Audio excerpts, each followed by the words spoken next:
Right. Let's be honest. Have you ever made a grand New Year's resolution? You know the drill.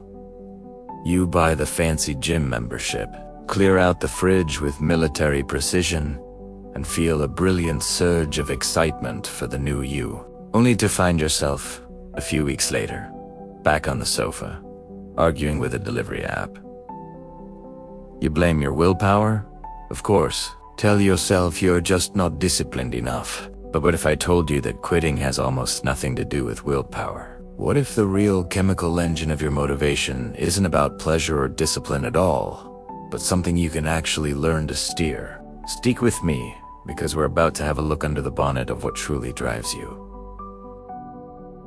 That cycle of starting with a bang and ending with a whimper is painfully familiar to most of us. We have the desire, we can picture the glorious outcome, but somewhere along the line, the fire hose fizzles out.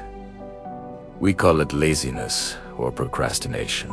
But modern neuroscience tells a different story. It says motivation isn't some moral virtue, it's chemistry. Specifically, the chemistry of a neurotransmitter called dopamine. For ages, we've called it the pleasure molecule, which turns out to be one of the biggest fibs in popular science. Its real job is far more interesting.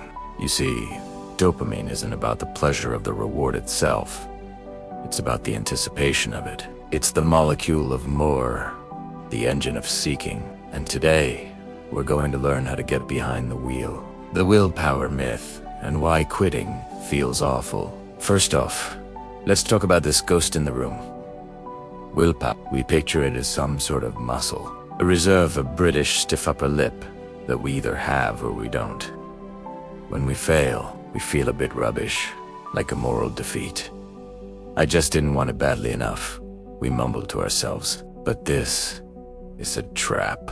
That feeling of giving up, the overwhelming urge to just stop, is a powerful biological process. When you start a difficult task, your brain burns energy, and things can feel agitated or stressful. As the effort continues, your brain's noradrenaline levels rise, and at a certain point, a complex cost-benefit analysis happens. Your brain, involving a whole cocktail of chemicals like serotonin and endorphins, essentially decides the cost is too high and encourages you to stop. Think about the world we live in. It's a minefield for our poor motivation circuits. Social media, junk food, and endless streaming services provide these massive, unearned squirts of dopamine with almost zero effort. This constant flood of instant gratification messes with our brain's reward system, making the sustained effort needed for proper long-term goals feel almost heroic. Your brain, now used to a fire hose of easy rewards, looks at the monumental effort of, say, learning a language and calculates that the delayed payoff just isn't worth it. The result isn't just a lack of motivation, it's that feeling of apathy and mental fog. It's not a failure of your character. It's a brain that's been trained to take the easy way out. The good news, you can absolutely retrain it. So, if it's not willpower, what is it?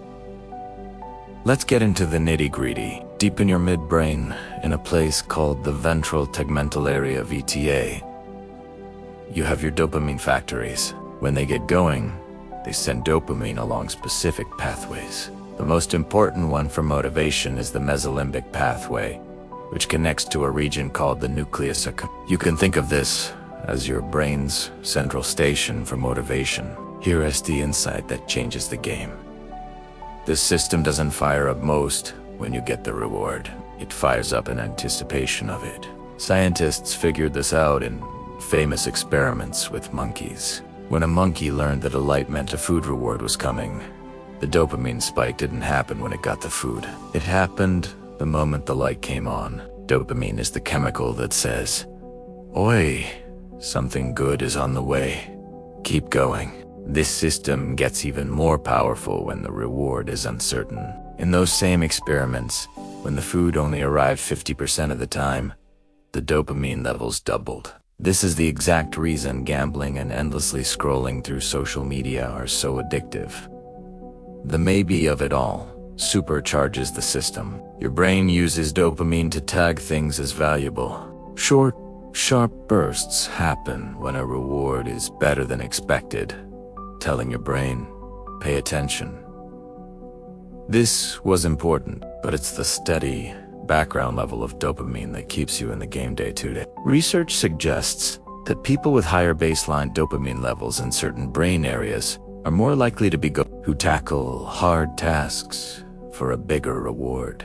Conversely, those with lower levels are more sensitive to the effort involved, making them more likely to be, well, slackers. This isn't a judgment, it's biology. Dopamine literally changes how you weigh up effort versus reward. Right, this is the part you've been waiting for. Understanding this system is one thing. Gently steering it is another. We can't just force our brains to make more dopamine, but we can create the conditions to naturally and sustainably raise our baseline levels. Here are 6 evidence-based strategies to do just that.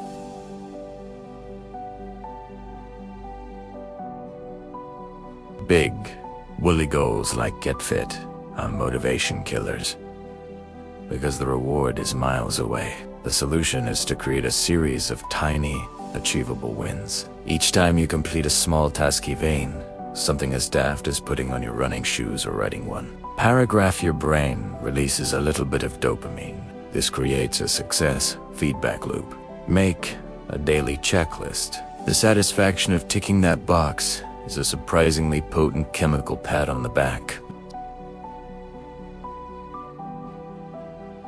Dopamine responds to you taking action. You can kickstart this process by doing something that signals you're in control. This can be as simple as making your bed in the morning. It's a small act of self-discipline that creates a sense of accomplishment and builds momentum. Part of this is also a phone fast. Try to avoid your phone for the first 15 to 60 minutes of the morning. Instead of getting a cheap, passive dopamine hit from scrolling, you force your brain to seek it from proactive tasks, setting a better tone for the day. If there were a magic bullet for motivation, it would be exercise. Regular physical activity, even a brisk 20-minute walk, boosts dopamine levels and can even increase the number of dopamine receptors in your brain. Getting outside for that walk is even better. Exposure to sunlight helps your body produce vitamin D, which plays a key role in making dopamine. Your brain can't make dopamine out of thin air. It needs the raw materials, specifically an amino acid called tyrosine. You get it from protein-rich foods like eggs, almonds, bananas, avocados, and chicken. Think of your diet as the fuel for your brain's motivation factory. You wouldn't expect a car to run on empty, so don't expect your brain to stay driven without the right grub. This might sound a bit backwards, but practices like meditation can be brilliant for your dopamine system. Research has shown that mindfulness can help regulate dopamine by reducing the stress that drains your motivational reserves. It helps reset your baseline, making you less reliant on big external highs and more sensitive to the simple rewards of everyday life. Right, this one sounds barmy, but hear me out. Ever heard of people taking ice baths or cold showers? There's a powerful reason for it. Brief exposure to cold water can cause a surprisingly large and prolonged increase in your baseline dopamine. Some studies suggest by as much as 250%, lasting for hours. By intentionally putting yourself in a state of brief, controlled discomfort, you're teaching your brain to create its own reward and building some serious resilience. If you're finding this look at dopamine helpful, and if it's making you think differently about your own goals, do me a favor and hit that like button. It tells the mysterious YouTube algorithm that this is valuable stuff and helps get it to more people who might be feeling a bit stuck.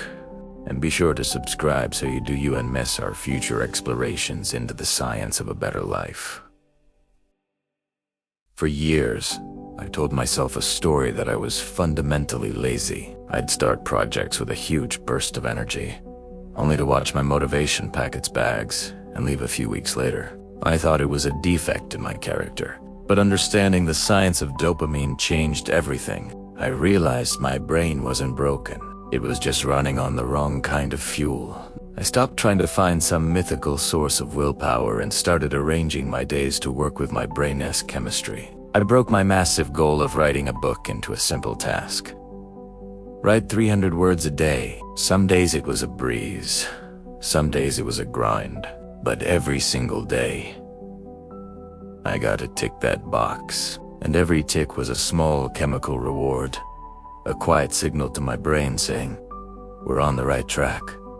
Keep going. The motivation wasn't something I had defined. It was something I was building, one tiny win at a time.